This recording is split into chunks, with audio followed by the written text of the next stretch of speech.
To everyone welcome to LTX classes. Burning ఇష్యూస్లో recently మనం చంద్రయాన్ గురించి చూస్తున్నాం, రైట్?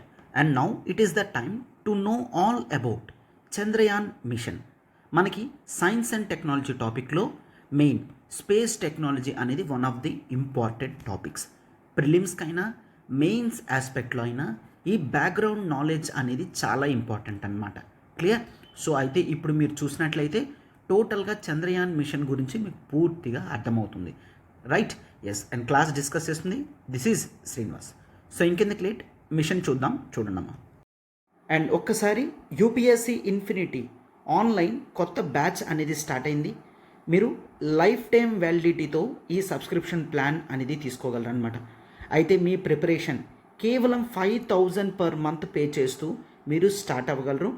ఫీజు వచ్చేసి కేవలం 60,000 రూపీస్ మాత్రమేనమ్మా. మీరు 15th జూలై వరకు లోపల జాయిన్ అయినట్లయితే మీరు 5,000 పర్ మంత్ జాయిన్ అవ్వచ్చు. అండ్ ఫీజు మాత్రం 60,000 ఉంటుంది. తర్వాత ఫీజు అనేది పెరుగుతుంది. ఒకవేళ మీరు ఆఫ్లైన్ బ్రాంచెస్ కావాలి అనుకుంటే we are at Hyderabad and Visakhapatnam. మీరు ఈ నెంబర్కి కాల్ చేసి పూర్తి వివరాలు ఇంకా తెలుసుకోగలరు. 7893899553. అండ్ ఆప్షనల్ ఇన్ఫినిటీ కూడా కొత్త బ్యాచెస్ స్టార్ట్ అయ్యాయి.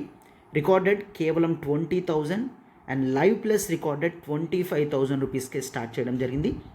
అండ్ ఫీజు కూడా 15th జూలై వరకు మాత్రమే వ్యాలిడిటీ అమ్మా. కోర్స్ మొత్తం కూడా మీకు లైఫ్ టైం వ్యాలిడిటీతో లభిస్తుంది. నెంబర్ చూడండి, 7893899553. అయితే మీకు ప్రొవైడ్ చేస్తున్న optionals PSIR, pub ad, sociology, anthropology and Telugu literature.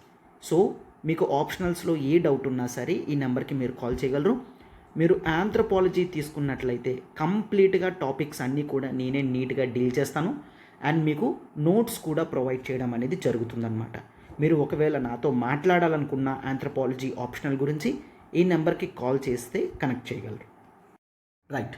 First thing, global లెవెల్లో ఉన్న ప్రతి స్పేస్ టెక్నాలజీ వాళ్ళ అందరి యొక్క ఇంట్రెస్ట్ అనేది ఒకటే. ఏంటి? That is to quest the quest of life other than earth. Earth కాకుండా ఇంకెక్కడైనా లైఫ్ అనేది ఎగ్జిస్ట్ అయి ఉందా? క్లియర్? దీని గురించి ఎక్కువ రీసెర్చ్ అనేది జరుగుతుందన్నమాట. క్లియర్? దాంట్లో భాగంగా చాలామంది ఎర్త్ మీద కాకుండా ఈవెన్ ఎర్త్కి బాగా క్లోజ్గా ఉన్న మూన్ మీద లైఫ్ అనేది పాసిబుల్ అవుతుందా? ఒకవేళ ఎర్త్కి ఏదైనా డ్యామేజ్ అయితే మనం మూన్ మీద సెటిల్ అయి ఉండగలమా అని క్రియేటివ్ ఆలోచనలు కూడా వస్తున్నాయి, రైట్? అండ్ ఆ టైంలోనే గ్లోబల్ లెవెల్లో కంట్రీస్ ఒక్కొక్కరు కూడా మూన్ని సర్చ్ చేయడం జరిగిందనమాట. అండ్ దాంట్లో భాగంగానే ఇండియన్ స్పేస్ ఇండస్ట్రీ అయిన ఇస్రో కూడా మూన్ని పరిశీలించాలి అని అనుకుందనమాట. క్లియర్? ఎప్పుడైతే మూన్ని పరిశీలించాలి అనుకుందో వెంటనే it thought of coming with one mission that is called the Chandrayaan mission అని చూస్తాం. చంద్రయాన్. క్లియర్? ఈ విధంగా ఇండియా కూడా మూన్ మీద రీసెర్చ్ చేయాలి అన్న దృష్టితో చంద్రయాన్ మిషన్ని తీసుకొని రావడం జరిగిందనమాట. అయితే చంద్రయాన్ మిషన్ మనకి చంద్రయాన్ 1 ఇన్ ద ఇయర్ 2008 చూస్తాము. Next Chandrayaan 2 in the year 2019 చూస్తాము. And next now it is Chandrayaan 3 ఈ 2023లో దీన్ని లాంచ్ చేయడం జరగబోతుందన్నమాట.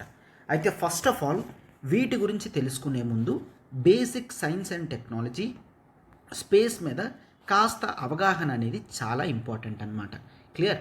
అది చూసిన తర్వాత చంద్రయాన్ 1 నుంచి మనం స్టార్ట్ చేద్దాం. చూడండి, ఫస్ట్ ఆఫ్ ఆల్ మనం మూన్ మీద రీసెర్చ్ చేయాలి అనుకున్నాం. అయితే మూన్ మీద రీసెర్చ్ చేయాలి అంటే ఇక్కడ దగ్గరికి ఒక శాటిలైట్ని పంపించాలి. శాటిలైట్ని పంపిస్తేనే అది కాన్స్టెంట్గా మూన్ని పరిశీలిస్తూ ఉంటుంది, కావాల్సిన ఇన్ఫర్మేషన్ని పంపిస్తూ ఉంటుంది. అయితే ఈ శాటిలైట్ అనేది ఎర్త్ మీద నుంచి లాంచ్ చేయాలి. సో శాటిలైట్ లాంచ్ చేయడానికి మనకి ఒక లాంచ్ వెహికల్ అనేది కావాలన్నమాట. క్లియర్? లాంచ్ వెహికల్ అనేది కావాలి. ఈ లాంచ్ వెహికల్ని రాకెట్ అని అంటాము. లాంచ్ వెహికల్నే రాకెట్ అని అంటాం. అయితే ఈ రాకెట్స్లో టైప్స్ అనేవి ఉన్నాయి. క్లియర్, ఈ రాకెట్లో టైప్స్ ఉన్నాయి. యాజ్ ఆఫ్ నౌ మనం పిఎస్ఎల్వి అని యూజ్ చేస్తున్నాం. This is polar satellite launch vehicle. అవునా, పోలార్ శాటిలైట్ లాంచ్ వెహికల్ అని చూస్తాం. And there is other one that is GSLV. Clear, and this is the geosynchronous satellite launch vehicle. Clear, the geosynchronous satellite launch vehicle అంటే శాటిలైట్ని launch వెహికల్లో తీసుకొని వెళ్తుందన్నమాట. Clear, launch vehicle అంటే rocket అని చెప్పాను. ఒక్కసారి చూడండి, రఫ్గా రాకెట్స్ అనేవి ఇట్లా ఉంటాయి. రైట్, క్లియర్, రఫ్గా రాకెట్స్ అనేవి ఎలా ఉంటాయి. సో పిఎస్ఎల్వి చూసుకుంటే పిఎస్ఎల్విలో మనం 4 స్టేజెస్ చూస్తాం. First stage, second stage, third stage, fourth stage. Clear, and next GSLV చూసుకున్నట్లయితే ఇది చాలా హెవీగా ఉంటుంది అనమాట, గుర్తుంచుకోండి. జిఎస్ఎల్వి అనేవి హెవియర్ శాటిలైట్స్. Clear, right. జిఎస్ఎల్విలో మాత్రం first stage, second stage, third stage, కేవలం 3 స్టేజెస్ మాత్రమే ఉంటాయి. అయితే గుర్తుంచుకోండి, పిఎస్ఎల్వి అయినా జిఎస్ఎల్వి అయినా చూడండి, ఈ పైన ఎంటీ స్పేస్ ఏదైతే ఉందో ఇది నోస్ క్యాప్. ఇక్కడ శాటిలైట్స్ కానీ పేలోడ్స్ కానీ ఇక్కడే పెట్టడం జరుగుతుంది. పేలోడ్ అంటే మనం దేన్ని పట్టుకెళ్తున్నామో అది పేలోడ్ అన్నమాట. ఇక్కడ నథింగ్ బట్ మూన్ని రీసెర్చ్ చేయాలంటే శాటిలైట్ అనేది కావాలి కదా, రైట్, దాన్నే ఇక్కడ పేలోడ్ అని అంటున్నాము. పిఎస్ఎల్విలో 1, 2, 3, 4 స్టేజెస్ ఉంటాయి. ఫస్ట్ స్టేజ్ ఇవన్నీ కూడా ఫ్యూయల్ ఛాంబర్స్ అన్నమాట.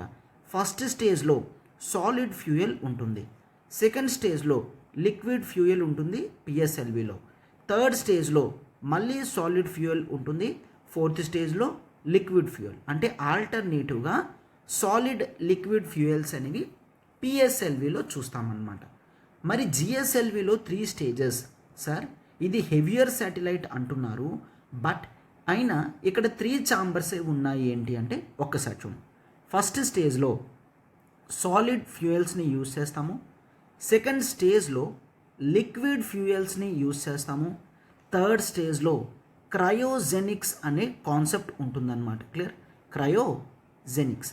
ఈ క్రయోజెనిక్స్ అనే కాన్సెప్ట్ని యూజ్ చేసి దాన్ని ఫ్యూయల్ కింద యూజ్ చేస్తారనమాట. క్లియర్, ఇక్కడ హైడ్రోజన్ని ఆక్సిజన్ని డిఫరెంట్ ఛాంబర్స్లో ఉంచి దాని నుంచి అంటే హైడ్రోజన్ని ఆక్సిజన్ని ఫ్యూయల్ కింద యూజ్ చేసి శాటిలైట్ ముందుకు వెళ్ళడానికి హెల్ప్ చేస్తుందన్నమాట. Clear, so generally PSLV GSLV, PSLV అనేది కాస్త చిన్నగా ఉంటుంది, జిఎస్ఎల్వి హెవీగా ఉంటుంది.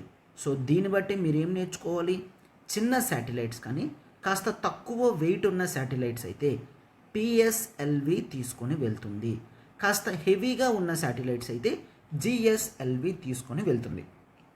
ఎందుకు సార్ ఇదంతా ఇక్కడ అంటే చూడండి, చంద్రయాన్ 1, 2, 3 ఉన్నాయి కదా, రైట్. అయితే చంద్రయాన్ 1 మనం పిఎస్ఎల్వి మీద తీసుకొని వెళ్ళడం జరిగింది, గుర్తుంచుకోండి. చంద్రయాన్ 1 మనం పిఎస్ఎల్వి C-33 మీద సింప్లీ పిఎస్ఎల్వి శాటిలైట్ యూజ్ చేసాము అని గుర్తుంచుకోండి. నెక్స్ట్ చంద్రయాన్ 2 మాత్రం జిఎస్ఎల్వినే యూజ్ చేయడం జరిగింది.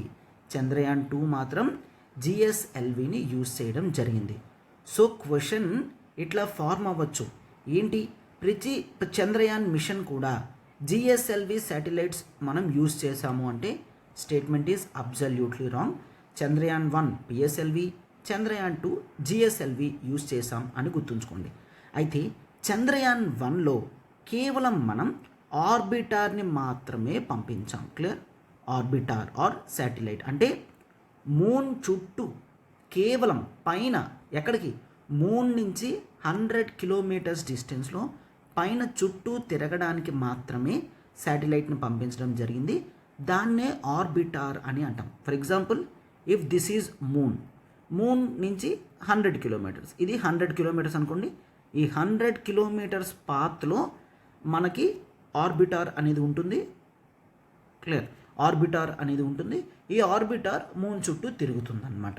సో కంటిన్యూస్గా తిరుగుతుంది, ఫొటోస్ అనేవి తీస్తుంది, పంపిస్తుంది అనమాట. క్లియర్.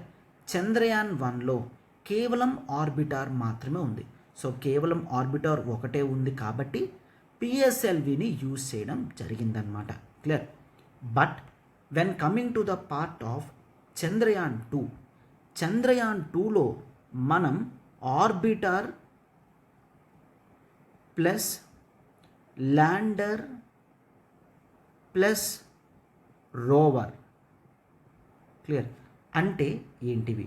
ఆర్బిటార్ అంటే చంద్రుడు చుట్టూ తిరగడానికి మనం పెట్టుకున్న శాటిలైట్ని ఆర్బిటార్ అని అంటాం. ల్యాండర్ ఏంటి? ఎస్, ఆర్బిటార్, ల్యాండర్ లోపల రోవర్ ఉంటుందన్నమాట. ఆర్బిటార్ నుంచి 100 కిలోమీటర్స్ దగ్గరికి వెళ్ళిపోయిన తర్వాత ఆర్బిటార్ నుంచి ల్యాండర్ బయటకు వస్తుందన్నమాట. క్లియర్. ల్యాండర్ స్లోగా మూన్ సర్ఫేస్ మీద దిగుతుంది. దిగిన తర్వాత రోవర్ అనేది it is an artificial robot for the movement on the moon మీద అటు ఇటు తిరుగుతూ రీసెర్చ్ చేయడానికి రోవర్ అన్నమాట. Rover is nothing but it is a mobile moving vehicle on the moon surface. Moon surface మీద తిరగడానికి రోవర్ని మనం పెట్టడం జరిగింది. సో చంద్రయాన్ 2లో ఆర్బిటార్ ఉంది, ల్యాండర్ ఉంది, రోవర్ ఉంది. ఈ 3 ఉన్నాయి కాబట్టి జిఎస్ఎల్విని యూజ్ చేసాం అని గుర్తుంచుకోండి. క్లియర్. సో ఇక్కడ మీకు కంటిన్యూస్గా బేసిక్ బ్యాక్గ్రౌండ్తో పాటు కరెంట్ అఫైర్ టాపిక్ అనేది లింక్ చేస్తున్నాను. క్లియర్. రైట్. అయితే చంద్రయాన్ 1 యొక్క గ్రేట్నెస్ ఏంటి అంటే చంద్రయాన్ 1 2008లో లాంచ్ చేయడం అనేది జరిగింది. క్లియర్. అయితే ఇది 2009 వరకు ఉందన్నమాట. 2008లో లాంచ్ చేయడం జరిగింది. 2009 వరకు కంటిన్యూస్గా యూ వోంట్ బిలీవ్ మూన్ చుట్టూ అట్లీస్ట్ 3400 టైమ్స్ మూన్ చుట్టూ తిరగడం జరిగింది. సంవత్సరంలో 3400 టైమ్స్ తిరగడం జరిగిందనమాట. అండ్ తిరుగుతూ కాన్స్టాంట్గా మూన్కి ఫొటోస్ తీస్తూ అవి ఎర్త్కి పంపించడం జరిగింది రీసెర్చ్ పర్పస్ గురించి. క్లియర్. రైట్. అయితే దాన్ని కంటిన్యూ చేస్తూ and you have to know Chandrayaan 1 is the first mission which got yes there is presence of water అనేది మూన్ మీద ప్రెజెంట్ అయి ఉంది అన్న ఇన్ఫర్మేషన్ ఫస్ట్ టైం ప్రపంచంలో చంద్రయాన్ 1 చెప్పడం జరిగింది అని గుర్తుంచుకోండి. క్లియర్. ఎస్. అయితే ఆ లెగసీని కంటిన్యూ చేస్తూ ఇప్పుడు కూడా ఒక ఆర్బిటార్ ఎందుకు మూన్ చుట్టూ తిరుగుతూ ఉంటుంది. అయితే దాని నుంచి ల్యాండర్ విడిపోతుంది. ల్యాండర్ విడిపోయి నేల మీద మూన్ సర్ఫేస్ మీద పడి రోవర్ అనేది ల్యాండర్ నుంచి బయటకు వచ్చి చుట్టూ తిరుగుతుందన్నమాట. క్లియర్. రైట్. అయితే ఆర్బిటర్ ఏ విధంగా హెల్ప్ చేస్తుందంటే రోవర్ ఏదైతే ఇన్ఫర్మేషన్ కనుక్కుంటుందో రోవర్ ఆ ఇన్ఫర్మేషన్ని ఆర్బిటార్కి ఇస్తుంది. ఆర్బిటార్ ఎర్త్ మీద ఉన్న శాటిలైట్స్కి సిగ్నల్స్ అనేవి ఇస్తుంది. క్లియర్. సో ఈ విధంగా టోటల్గా ఒక పక్క ప్రణాళిక అనేది సిద్ధం చేసుకోవడం జరిగింది 2019లో. ఎస్, అనుకున్నట్టే చంద్రయాన్ 2 జిఎస్ఎల్వి నుంచి లాంచ్ చేయడం జరిగింది అండ్ మనం దీన్ని లాంచ్ చేసామన్నమాట. జిఎస్ఎల్వి జాగ్రత్తగా ఆర్బిటార్ని మూన్ కక్షలోకి ప్రవేశించబెట్టడం జరిగింది. అయితే ఆర్బిటార్ నుంచి జాగ్రత్తగా ల్యాండర్ కిందకి దిగుతుంది. అయితే ల్యాండర్ దిగే టైంలో ప్రాపర్గా దీన్ని కంట్రోల్ చేయలేకపోయాం. అసలు ఏమవుతుంది, కంట్రోల్ చేయడం ఏంటి చూడండి. మనం ఆల్రెడీ చెప్పాము, if this is moon surface నుంచి 100 కిలోమీటర్స్ డిస్టెన్స్లో ఆర్బిటార్ తిరుగుతుంది. సరైన ప్లేస్ చూసి లాంచ్ చెయ్యాలి అని చూస్తుంది అనమాట. ఎస్, ఇక్కడ లాంచ్ చెయ్యాలి అని ఫిక్స్ అయితే ఈ ఆర్బిటార్ నుంచి ల్యాండర్ వేరైపోతుంది. Clear. If you take this is lander and దీని లోపల రోవర్ అనే రోబోట్ ఉంటుందన్నమాట. అయితే ఈ ల్యాండర్ 100 కిలోమీటర్స్ నుంచి కిందకు వస్తున్నప్పుడు ఫ్రీ ఫాల్ అయిపోతుంది. ఫ్రీ ఫాల్ అంటే తేలిగ్గా ఫాస్ట్గా పడిపోతూ ఉంటుంది. అంత ఫాస్ట్గా పడితే అది కింద పడేసరికి బ్రేక్ అయిపోతుంది. అందుకని దాన్ని కంట్రోల్డ్గా దించాలి. ఒక టర్మ్ చెప్తాను, గుర్తుంచుకోండి. దాన్ని కంట్రోల్డ్ డెసెంట్ అని అంటాం. డెసెంట్ అంటే కిందకి దించడం. కంట్రోల్డ్ డెసెంట్ అని అంటాం. జాగ్రత్తగా సరే ఎక్కడి నుంచి కంట్రోల్ చేస్తారు? ఎర్త్ మీద నుంచి. ఎర్త్ మీద నుంచి ఈ ల్యాండర్ని కంట్రోల్డ్ డిసెంట్ చేసి మూన్ మీద దించాలి అనుకున్నారు. అయితే లాస్ట్ మూమెంట్ వరకు బాగానే వచ్చింది. మరొక 5 minutesలో కిందకి ల్యాండ్ అయిపోతుంది అంటే లాస్ట్ మూమెంట్లో టెక్నికల్ గ్లిచ్ అండ్ కొన్ని ప్రాబ్లమ్స్ వలన సాఫ్ట్ ల్యాండ్ అవ్వాల్సింది. ఎందుకు? కంట్రోల్డ్ డిసెంట్ చేస్తే సాఫ్ట్ ల్యాండ్ అవుతుంది. బట్ లాస్ట్కి వచ్చేసరికి క్రాష్ ల్యాండ్ అయిపోయిందనమాట. క్రాష్ ల్యాండ్ అంటే ఏంటి? లాస్ట్లో కంట్రోల్డ్ డిసెంట్ చేయలేకపోయాము, సిగ్నల్స్ కట్ అయిపోయాయి, స్పీడ్గా ఫ్రీ ఫాల్ ల్యాండర్ అయిపోయి నేల మీద పడి ముక్కలు ముక్కలుగా అయిపోయి మొత్తం మూన్ మీద స్ప్రెడ్ అయిపోయింది. ఇంకా దాని గురించి ఇన్ఫర్మేషన్ మనకి తెలియదు అనమాట. క్లియర్? సో దీన్నే క్రాష్ ల్యాండ్ అని అంటాము. కంట్రోల్డ్ డిసెంట్ చేస్తే సాఫ్ట్ ల్యాండ్ అవ్వాల్సింది క్రాష్ ల్యాండ్ అయ్యింది. రైట్. అయితే ఎక్కడ అది ల్యాండ్ అవ్వాలనుకుంటుంది ఒక్కసారి చూడండి. That is called the south pole. గుర్తుంచుకోండి, సౌత్ పోల్ ఆఫ్ మూన్ అనేది ఇంతవరకు ఎక్కువగా ఎవరు కూడా దాన్ని రీసెర్చ్ చేయలేదన్నమాట. Clear? For example, if this is moon, ఇది మూన్ అనుకుంటే ఇది సౌత్ పోల్ కదా. ఈ సౌత్ పోల్ని రీసెర్చ్ చేయాలి అనుకున్నారు. Sir why south pole? Why south pole అంటే సౌత్ పోల్ అనేది కాస్త షాడో రీజియన్లో ఉంటుంది. సో షాడో రీజియన్లో ఉండడం వలన వాటర్ ఇక్కడ దొరికే ఛాన్సెస్ ఉంటాయి అని ఎక్స్పెక్ట్ చేస్తున్నారు. క్లియర్? సో ఒకవేళ వాటర్ అవైలబుల్ ఉంది అంటే లైఫ్ పాసిబుల్ అవ్వడానికి ఛాన్సెస్ ఉంటాయి అని చూస్తామన్నమాట. క్లియర్? కాస్త షాడో రీజియన్ ఇది. సో సన్ ఉండడు కాబట్టి వాటర్ ఇవాపరేషన్ అవ్వదు, వాటర్ ఉండే ఛాన్సెస్ ఉంటుందన్నమాట. సో అందుకని చంద్రయాన్ 2కి సౌత్ పోల్ని మనం మెయిన్ ప్లేస్ కింద, అంటే రీసెర్చ్కి ప్లేస్ కింద సెలెక్ట్ చేసుకోవడం జరిగింది. అండ్ ఇప్పుడు చాలా కంట్రీస్ కూడా సౌత్ పోల్ మీదే రీసెర్చ్ చేయాలి అని స్టార్ట్ చేయడం జరిగింది. తర్వాత చైనా కూడా ల్యాండర్ రోవర్ని లాంచ్ చేయడం జరిగింది. సో దీంతో చంద్రయాన్ 2లో 2 మిషన్స్ చంద్రయాన్ 2లో 2 మిషన్స్. ఒకటి ఆర్బిటార్ని పెట్టడం. ఆర్బిటార్ని 100 kilometers మూన్ మీద 100 kilometers వరకు పెట్టడం. ఇప్పటికీ పెట్టడం జరిగింది. అండ్ నెక్స్ట్ మరొకటి ఏంటి? Lander plus rover. So Chandrayaan 2లో ఆర్బిటర్ని కరెక్ట్గా ప్లేస్ చేసిన ల్యాండర్ని రోవర్ని ప్లేస్ చేయలేకపోయాము. సో చంద్రయాన్ 2 యొక్క పర్పస్ అనేది హాఫ్ మాత్రమే సక్సెస్ అయ్యింది, హాఫ్ ఫెయిల్యూర్ అయిపోయిందన్నమాట. Clear? And the time is 2019, covid times తర్వాత మూన్ మీద రీసెర్చ్ మనం ఆపలేదు. And now we have come with something that is called the Chandrayaan 3. ఇప్పుడు మనం చంద్రయాన్ 3 వైపు వస్తున్నాం అన్నమాట. అయితే ఆల్రెడీ ఆర్బిటర్ అక్కడ ఉంది. ఆర్బిటర్ ఎందుకు? మన ల్యాండర్ రోవర్ కనుక అక్కడ రీసెర్చ్ చేస్తున్నప్పుడు, రోవర్ రీసెర్చ్ చేస్తున్నప్పుడు ఆ సిగ్నల్స్ని రోవర్ ఆర్బిటర్కే పంపిస్తుంది అండ్ ఆర్బిటర్ ఎర్త్కి పంపిస్తుంది అన్నమాట. సో అందుకని చంద్రయాన్ 3లో ఆర్బిటర్ని యూజ్ చేయడం లేదు, ఆల్రెడీ ఉంది కాబట్టి కేవలం ల్యాండర్ని అండ్ రోవర్ని మాత్రమే కలిపి పంపించడం జరుగుతుందన్నమాట. క్లియర్? రైట్. అయితే గుర్తుంచుకోండి, చంద్రయాన్ 2లో కానీ 3లో కానీ రెండిట్లో కూడా నేమ్స్ సేమ్ ఉన్నాయన్నమాట. ల్యాండర్ నేమ్ విక్రమ్ అంటే nothing but Chandrayaan lander name అన్నమాట. ఈ రోవర్ అటు ఇటు తిరుగుతుంది కదా, దీని పేరు ప్రగ్యాన్ అంటే విజ్డమ్ అని అంటాం కదా. So Vikram after the name Vikram Sarabhai. Clear? The father of Indian Space Research Organisation Vikram Sarabhai అని అంటాము. అతను పేరు మీద ఉంటుంది అని ల్యాండర్కి విక్రమ్ అన్న నేమ్ పెట్టాము.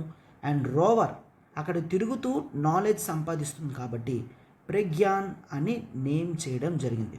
గుర్తుంచుకోండి, చంద్రయాన్ 2లో కూడా వీటి నేమ్స్ అవే, చంద్రయాన్ 3లో కూడా వాటి నేమ్స్ అవే. అయితే you should get one doubt, sir earth ఇక్కడ ఉంటుంది, మూన్ చాలా డిస్టెన్స్లో ఉంటుంది, అంత దూరం ఎలా పంపిస్తారు? ఒక్కసారి నేను మీకు ఒక ఇమేజ్ చూపిస్తాను, దాంతో మీకు క్లియర్గా అర్థమవుతుంది అన్నమాట. This is very very very important. మనం ఒక పేలోడ్ని ఎర్త్ మీద నుంచి డిస్టెంట్ ప్లేసెస్కి ఎలా పంపిస్తామంటే we generally use the orbit, that is the GTO, the geo transfer orbit అని అంటాం. సార్ ఆర్బిట్ అంటే ఏంటి?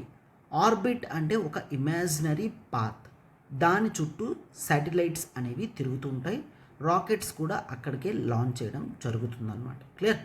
జియో ట్రాన్స్ఫర్ ఆర్బిట్లో మనం ఒక శాటిలైట్ని పెట్టాము అంటే అది అవుట్ ఆఫ్ ఎర్త్స్ ఇన్ఫ్లుయెన్స్ నుంచి బయటకు వెళ్ళడానికి స్కోప్ దొరుకుతుందన్నమాట. ఫర్ ఎగ్జాంపుల్ చూడమ్మా, ఇప్పుడు చంద్రయాన్ని మనం ఇక్కడ ఇట్లాగా లాంచ్ చేసాం. క్లియర్? సో చంద్రయాన్ని ఇక్కడ ఇలా లాంచ్ చేయడం జరిగింది. ఫస్ట్ ఆఫ్ ఆల్ అది లోయర్ ఆర్బిట్లో ఆర్బిట్ తీసుకుంది. తర్వాత మనం ఏం చూస్తాము? ఇఫ్ సి ఫస్ట్ది కంప్లీట్ అయిపోయిన తర్వాత చిన్న చేంజ్ వస్తే ఇది ఈ పాత్రలో వెళ్తుంది. క్లియర్? సో ఈ పాత్ ఏదైతే ఉందో అది జియో ట్రాన్స్ఫర్ ఆర్బిట్ అన్నమాట. సో ఇది తిరుగుతూ తిరుగుతూ జియో ట్రాన్స్ఫర్ ఆర్బిట్కి వెళ్ళింది అంటే చిన్నది చేంజ్ ఇస్తే వెంటనే ఇది అవుట్ ఆఫ్ ఎర్త్స్ ఇన్ఫ్లుయెన్స్లోకి వెళ్ళిపోతుంది. అండ్ మీరు ఇక్కడ అబ్జర్వ్ చేసినట్టయితే what it is named as the lunar transfer trajectory అంటే ఒక పాత్, ఒక గైడెడ్ పాత్ అన్నమాట. జాగ్రత్తగా మన శాటిలైట్ని ఇక్కడ ఆర్బిటర్ని ఈ విధంగా ఈ LTT మీద మనం తీసుకొని వెళ్తాము. అది ఎలా తీసుకొని వెళ్ళి if you see that is moon, right? So ఇక్కడ మూన్ మీద లాంచ్ చేయాలి కదా. సో ఇది ఈ లూనార్ ట్రాన్స్ఫర్ ట్రాజెక్టరీకి వెళ్ళి సర్కిల్గా తిరుగుతుంది. ఫస్ట్ లూనార్ ఆర్బిట్లోకి వెళ్తుంది, this of 200 kilometres. But final lunar orbit అనేది 100 కిలోమీటర్స్ తిరుగుతూ తిరుగుతూ తిరుగుతూ వెళ్తుందన్నమాట. ఫైనల్గా ఇదే టైం అనుకున్నప్పుడు ఇంకా అక్కడే ఉండి మూన్ చుట్టూ తిరుగుతుంది. This is Chandrayaan 1. చంద్రయాన్ 1 అయినా 2 అయినా 3 అయినా సేమ్ ఇదే విధంగా ఫస్ట్ ఆఫ్ ఆల్ ఎర్త్ నుంచి జియో ట్రాన్స్ఫర్ ఆర్బిట్కి వచ్చి జియో ట్రాన్స్ఫర్ ఆర్బిట్ నుంచి లూనార్ ట్రాన్స్ఫర్ ట్రాజెక్టరీ దగ్గరికి వెళ్ళి అక్కడి నుంచి డిస్ప్లేస్ అయిన తర్వాత మూన్ యొక్క ఆర్బిట్లోకి వెళ్ళి కొద్ది కొద్దిగా తగ్గుతూ ఫైనల్ లూనార్ ఆర్బిట్కి వస్తాము. దాని డిస్టెన్స్ అనేది 100 కిలోమీటర్స్ ఫ్రమ్ లూనార్ సర్ఫేస్ చూస్తామన్నమాట. క్లియర్? సో ఈ విధంగా శాటిలైట్ని ఇప్పుడు ఇక్కడ చంద్రయాన్ మిషన్లో చూసినట్లయితే రాకెట్ చాలా జాగ్రత్తగా జియో ట్రాన్స్ఫర్ ఆర్బిట్ వరకు తీసుకుని వెళ్తుంది. అక్కడి నుంచి కొద్ది చేంజెస్తో ఈ ఆర్బిటర్ అండ్ ల్యాండర్ రోవరే వెళ్తాయన్నమాట. క్లియర్? మొత్తం అంతా కూడా ఆర్బిటర్ చేతుల్లో ఉంటుంది, ఆర్బిటర్ ఒకటే ఉంటుంది. ఆర్బిటర్ జాగ్రత్తగా వెళ్ళి మూన్ ఆర్బిట్లోకి వెళ్తుంది. ఫైనల్ 100 కిలోమీటర్స్ డిస్టెన్స్ వరకు కూడా ఉంటుంది. తర్వాత మనకి ల్యాండర్ అండ్ రోవర్ దాని నుంచి డివైడ్ అయిపోతుంది అనమాట. క్లియర్? ల్యాండర్ రోవర్ మనకి ఆర్బిటర్ నుంచి డివైడ్ అయిపోయి అలాగా సైలెంట్గా మూన్ యొక్క అట్మాస్ఫియర్లో ఈ ల్యాండర్ రోవర్ దిగిపోతాయి అన్నమాట. క్లియర్? సో ఈ విధంగా మనం మూన్ని స్టడీ చేయాలంటే చంద్రయాన్ మిషన్స్ని ఏవైతే యూజ్ చేయడం జరిగిందో ఇట్లాగా మూన్ని స్టడీ చేయడం పాసిబుల్ అవుతుందన్నమాట. Clear? Right. So this knowledge is very important. Questions రావచ్చు, అన్ని చంద్రయాన్లు ఒకటేనా, అన్నిట్లోని ఆర్బిటర్లు ఉన్నాయా, అన్నిట్లోని ల్యాండర్లు ఉన్నాయా, ఇట్లా క్వశ్చన్స్ అనేవి రావచ్చు. So don't confuse. చంద్రయాన్ 1లో కేవలం ఆర్బిటర్ మాత్రమే ఉంది, ల్యాండర్ రోవర్ లేదు. చంద్రయాన్ 2లో మాత్రం ల్యాండర్ రోవర్ ఉన్నదన్నమాట. క్లియర్? సో ప్రాపర్గా ఇది కంటిన్యూ అయితే ఈసారి మనం సక్సెస్ఫుల్గా ల్యాండ్ చేసుకున్నాము అంటే that would be a great feat for India. Clear? ఎందుకంటే మూన్ యొక్క సౌత్ పోల్లో స్మూత్ ల్యాండ్ అవ్వడం అనేది చాలా చాలా కష్టం అన్నమాట. క్లియర్? సో అందుకే ఇండియా ఈ ఫీట్ని కూడా ఖచ్చితంగా అచీవ్ చేయాలి అని చూస్తుంది. So this is all about Chandrayaan 1, 2, 3 mission అనేది మనం క్లియర్గా ల్యాండర్ రోవర్ని తీసుకొని వెళ్తుంది. అండ్ ఇది నెక్స్ట్ మంత్ ఆగస్ట్ కల్లా కూడా మెయిన్ మూన్ యొక్క స్పేస్లోకి వెళ్ళిపోతుంది, ఫైనల్ లూనార్ ఆర్బిట్కి వెళ్ళిపోతుంది. టైం చూసుకొని గ్రాడ్యువల్ డెసెంట్, స్లో డెసెంట్ అనేది చేస్తారు. సో జాగ్రత్తగా ల్యాండర్ రోవర్ మూన్ మీద పడి స్టడీ చేయడం అనేది జరుగుతుందన్నమాట. Clear? So these are various things. ఈ కాన్సెప్ట్స్ అన్నీ కూడా క్లియర్గా అర్థమైనప్పుడు మాత్రమే సైన్స్ అండ్ టెక్నాలజీ టాపిక్స్ అనేవి మనకి ఈజీ అనిపిస్తాయి, లేదంటే కాస్త టఫ్గా ఉంటాయి. సో క్లాస్ అంతా జాగ్రత్తగా విన్నారు కాబట్టి, అండ్ వి రిక్వెస్ట్ వీడియో మీకు నచ్చినట్లయితే లైక్ చేయండి, మీ ఫ్రెండ్స్కి షేర్ చేయండి, అండ్ డూ కామెంట్ ఆల్సో. మీరు పాజిటివ్ కామెంట్స్ ఇచ్చినట్లయితే అది మాకు మరింత రిజువనేషన్ అనిపిస్తుంది, మరింత బ్యూటిఫుల్ వీడియోస్ని తీసుకొని రావాలనిపిస్తుంది అనమాట. Clear? Hope you got all the things about Chandrayaan 1, 2, 3. Yes, 1, 2, 3లో పేలోడ్స్ లాంటివి ఉన్నాయి. ఆ టెక్నికల్ టర్మ్స్ అవసరం లేదు. ఎంతవరకు ఎగ్జామ్లో ఇంపార్టెంటో, టెక్నికల్ టర్మ్స్ ఎంతవరకు తెలియాలో అవన్నీ కూడా నేను చాలా గ్రాడ్యువల్గా క్లియర్గా మీకు చెప్పుకొని తీసుకొని రావడం జరిగిందనమాట. క్లియర్? ఎస్. ఒకసారమ్మా, సో టాపిక్స్ అనేవి నేర్చుకుంటున్నారు కదా, అయితే ఇటువంటివి రెగ్యులర్గా కరెంట్ అఫైర్స్లో వస్తాయి. అయితే మనం the ultimate current affairs for UPSC అనేది లాంచ్ చేయడం జరిగింది. రెగ్యులర్గా the Hindu analysis LTX classes నుంచి అప్లోడ్ చేయడం జరుగుతుంది. అయితే రిమైనింగ్ న్యూస్ పేపర్స్లో ఉన్న ఆర్టికల్స్ అన్నీ కూడా మనం డైలీ లైవ్ క్లాస్లో కవర్ చేయడం జరుగుతుంది. కావాలంటే మీరు శాంపుల్ సెషన్స్ అనేవి యూట్యూబ్లో చూడగలరు. Daily current affairs plus MCQs చెప్పడం జరుగుతుంది. Daily, weekly, monthly current affairs PDFs ఇవ్వడం జరుగుతుంది. వీక్లీ యోజన కురుక్షేత్ర డీల్ చేయడం జరుగుతుంది. ప్రిలిమ్స్ ముందు రివిజన్ సిరీస్ కూడా చేయడం జరుగుతుందన్నమాట. ఫీజు వచ్చేసి కేవలం 10,000 రూపీస్ మాత్రమేనమ్మా. మీకు ఇంకే డౌట్ ఉన్నా ఈ నెంబర్కి మీరు కాల్ చేయగలరు, 7893899553. సో మీకు down to earth, Indian express, PIB ప్రతిదీ కూడా కవర్ అయ్యే విధంగా మన లైవ్ క్లాస్ ఉంటుంది. ఒక్కసారి మీరు శాంపుల్ సెషన్ చూస్తే మీరు క్లియర్గా అర్థం చేసుకోగలరు. అండ్ ఒకసారి టాపిక్స్ అనేవి నేర్చుకుంటున్నారు, అయితే దాన్ని ఆన్సర్ ఫార్మేట్లో ఎలా పెట్టడం అనేది కూడా చాలా ఇంపార్టెంట్, రైట్? సో అందు గురించే ఆన్సర్ రైటింగ్ కోర్సెస్ కూడా లాంచ్ చేయడం జరిగింది. And under the mentorship of all India ranker currently in service మనకి రెగ్యులర్గా గైడ్ చేయడం జరుగుతుంది. స్పెసిఫిక్ ఫ్యాకల్టీస్ అనేవి ఆన్సర్ రైటింగ్ కోర్స్కి ఉన్నారు. అండ్ యూపీఎస్సీ ర్యాంకర్ చేత కూడా రెగ్యులర్ గైడెన్స్ అనేది మనకి లభిస్తుందన్నమాట. డైలీ ఆన్సర్ రైటింగ్ ప్రోగ్రామ్ అమ్మ, కరెక్షన్స్ అండ్ ఫీడ్బ్యాక్ ఇవ్వడం జరుగుతుంది. మోడల్ ఆన్సర్స్ కూడా మనకి ఉంటాయన్నమాట. అండ్ ఫీజు వచ్చేసి ఆన్లైన్ అయితే కేవలం 10,000, మీకు ఆఫ్లైన్ కావాలనుకుంటే హైదరాబాద్లో అవైలబుల్ ఉంది, 15,000 రూపీస్ మాత్రమేనమ్మా. క్లియర్? మీకు ఏ డౌట్ ఉన్నా ఈ నెంబర్కి కాల్ చేయగలరు, 7893899553. అయితే కోర్స్ బ్యూటీ ఏంటి అంటే లైఫ్ టైం వ్యాలిడిటీ అమ్మ. రెగ్యులర్గా మీరు ప్రాక్టీస్ చేసినప్పుడు మాత్రమే కోర్సెస్ని క్లియర్గా అర్థం చేసుకోగలరు, పూర్తి నాలెడ్జ్ ఆన్ ఆన్సర్ రైటింగ్ కూడా తెచ్చుకోగలరు అనమాట, రైట్? ఎస్.